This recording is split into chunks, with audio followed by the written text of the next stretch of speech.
11-3. Coach Pulowski reflected on the hard-fought win after the game. Try my best to prepare for it and get a pitch that I could hit, so just glad it worked out. And these guys were ready to play. We didn't make it, we made it kind of tough on ourselves, but we found a way to win, and it's been a struggle a little bit, but, great win for us. Hopefully this will give us some momentum and to carry it on over into tomorrow and through the weekend.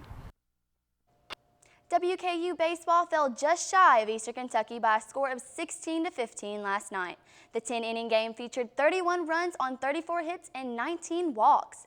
The Hilltoppers fell behind 6-0 after the second inning, but tallied 6 runs over the next 2 frames to tie up the score.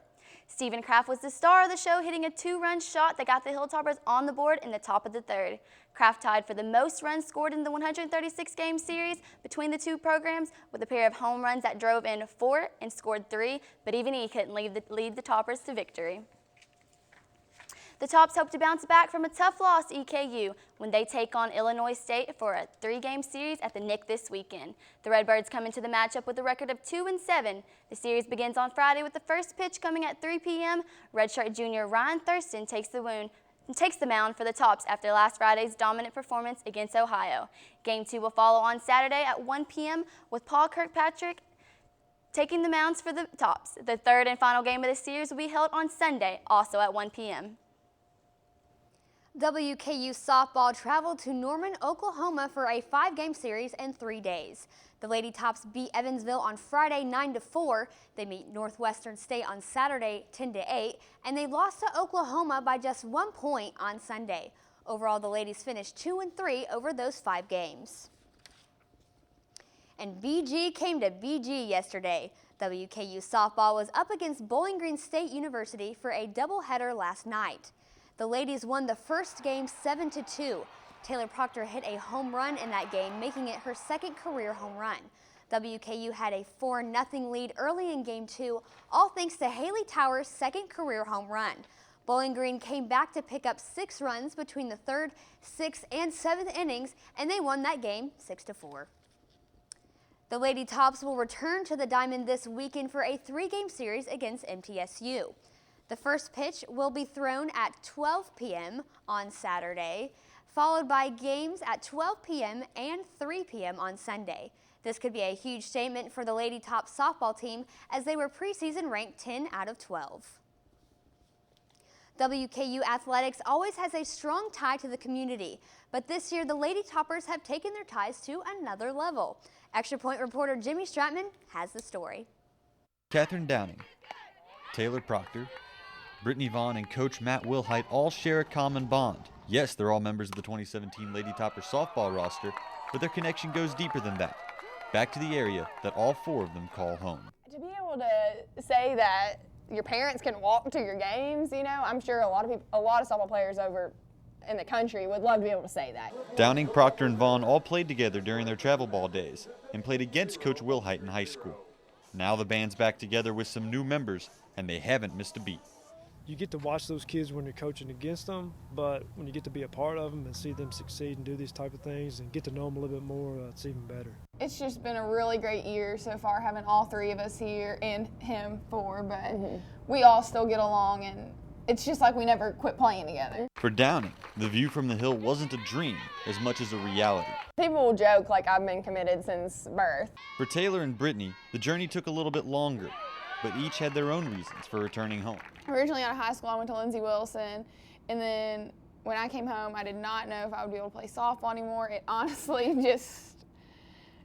I don't even know how. Okay, I begged her to come try out. It was more family that kind of drew me back. I have 3 nieces and 3 nephews, so they're kind of in the stage now where they're getting into sports and getting into competitive stuff, and so that kind of drew me more to come back home. The homecoming has been welcomed by the community.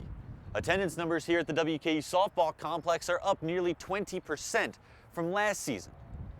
But it's more than just attendance numbers and a love for the game that motivates these girls. It's a chance to be a role model for the younger generation.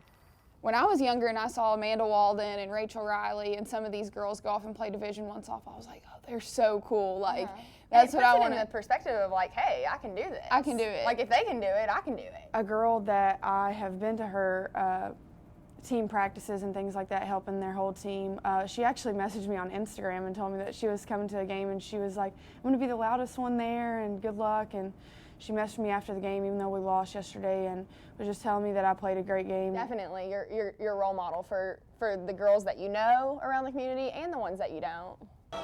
Reporting for the Extra Point, I'm Jimmy Stratton. Thanks, Jimmy.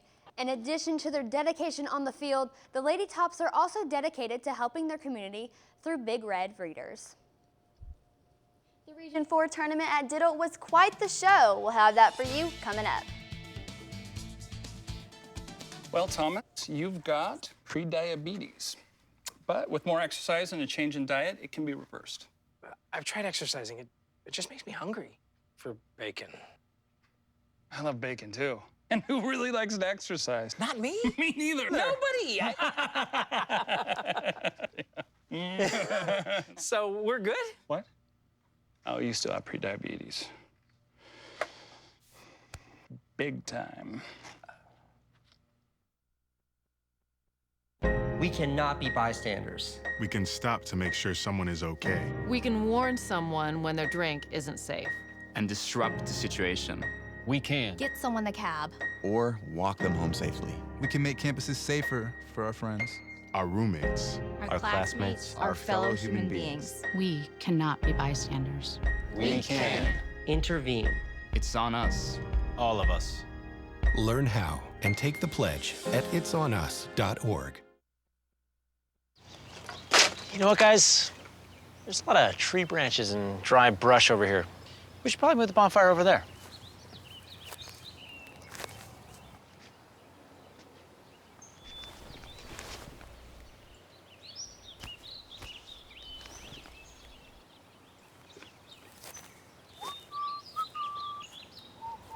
I'm guessing Smokey liked that idea.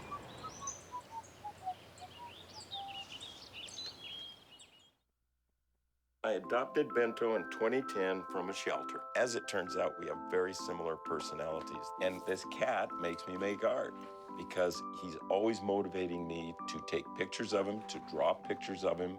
He just is motivating artistically. It's just that simple. Well, he's my best friend, but a lot of people know him as Keyboard Cat.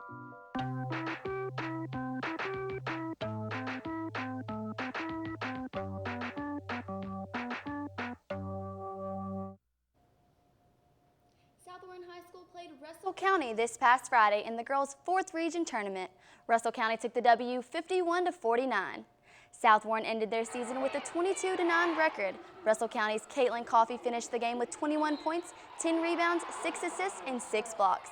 In the late 4th quarter, Coffey sinks 2 free throws, making the score 42-42. That puts the game into overtime. The Lady Spartans and Maya Lasley shot for the 3 but missed. Russell County Lady Lakers advanced to the 4th Region Championship, where they managed to get the W against Monroe County, 54-51. Aside from winning the 4th Region Championship, the girls also won themselves a trip to the state tournament at NKU. The Russell County Lady Lakers are headed to the Sweet 16. The 4th Region Tournament was held at EA Diddle Arena this past week, and Bowling Green was looking to four-peat as region champs. Extra Points' Dalton Godby takes us through the Purple's tournament run. Here on site for the boys' 4th Region Tournament, I'm Dalton Godby for this edition of the Extra Points Report from the court. This past week, Bowling Green High School competed right here in EA Diddle Arena to try and claim their 4th straight region championship and advance to the KHSAA Boys Sweet 16. The Purple started off their region tournament last Tuesday evening squaring off against Barron County. However, the Trojans simply couldn't match Bowling Green's intensity. Bowling Green big man Kyran Jones had a big outing in the matchup, scoring 14 points as the Purples rolled to a 62-45 victory. Moving forward to the semifinals, they faced their arch rival, Franklin Simpson High School, who is led by Taven Lovin, who had 27 points last night, but it just wasn't enough. Led in scoring by D'Angelo Wilson and Zion Harmon, Bowling Green Purples took the win by a margin of 18 points and advanced to the championship game here tonight. After defeating Clinton County in the region semifinals, Russellville advanced to the finals to face Bowling Green High School. However, Terry Taylor, senior forward for Bowling Green, took control of the game this evening as he had 22 points and pulled down 17 rebounds. Also, 8th grade phenom for Bowling Green, Zion Harmon, added 25 points and 4 steals of his own as they pushed the Purples out and got ahead early in this ball game and never looked back. At the end of the night, the Bowling Green Purples claimed their 4th straight 4th region championship by a margin of 81-62. They will play in the KHSAA Boys Sweet 16 next Wednesday at 12 p.m. Reporting in EA Diddle Arena, I'm Dalton Godby. Thanks, Dalton. The Purples go into next week's state tournament with an impressive record of 32-2. The boys KHSAA Sweet 16 tips off next Wednesday, and one local team has a chance to make a championship run. Bowling Green tips off the tournament at noon on Wednesday as they face off against 1st Region champ Graves County. The Purples are highly favored to knock their first few opponents and appear in the state championship for the 2nd time in only 3 years. The Sweet 16 appearance marks the 4th straight trip for DG Sherrill and his Purples. This week, we have a couple jaw droppers you won't want to miss. We'll have that for all you sports fans after this short break. I'll be right back. Hi. You think you're probably sober? Yeah. But you're thinking about taking the back roads home, just in case. If you're probably sober, then why would you do that?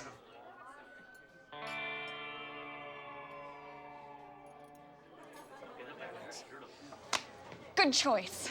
Probably okay isn't okay. If you see a warning sign, stop and call a cab, a car, or a friend. That's a full glass of wine. I'll be chatting you later.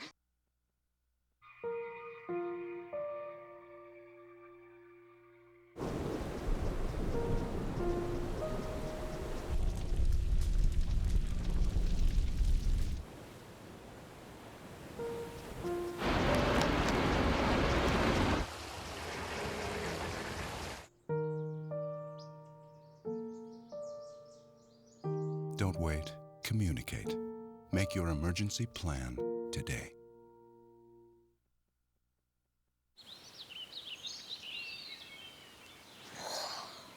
Oh, look, a redhead. Staring contest.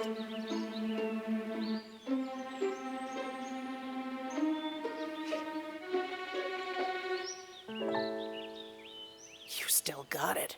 I know. Come alive with the forest. The dad was cute. You were looking right at us. Visit discovertheforest.org to find a forest near you. Welcome back. Now it's that time, jaw dropper. This play is surely to make your jaw drop. And if it doesn't, I will personally come pull your jaw to the floor for you. This week's jaw dropper is none other than the all-star dunk made by Jabari McGee during the WKU men's basketball senior night game against Rice. Let me set the scene for you. With 40 seconds left in the first half and the Tops leading by 6, WKU looked to swing momentum just a little further in their favor. Justin Johnson lobs it up to McGee, who finished it off with a big-time alley-oop slam. The Tops got the dub, ending their regular season in senior night in style with a score of 79-72. Now everyone line up your distant appointments because your jaw is going to drop even more since we have not one but 2 jaw droppers to share with you tonight. This second jaw dropper was actually already mentioned by Christy earlier in the show and comes from WKU Baseball's Grayson Ivy, our hero on the hill. Let's take it to the Nick to see Ivy smack a pinch hit double to the center of the field and give WKU a 3-2 victory over Belmont this past Tuesday. This means that Ivy gave the Hilltoppers their second walk-off of the season so far. Unfortunately, that's all the time we have for tonight. Thank you so much for tuning into the Extra Point. As always, it's up and it's good. Have a great night.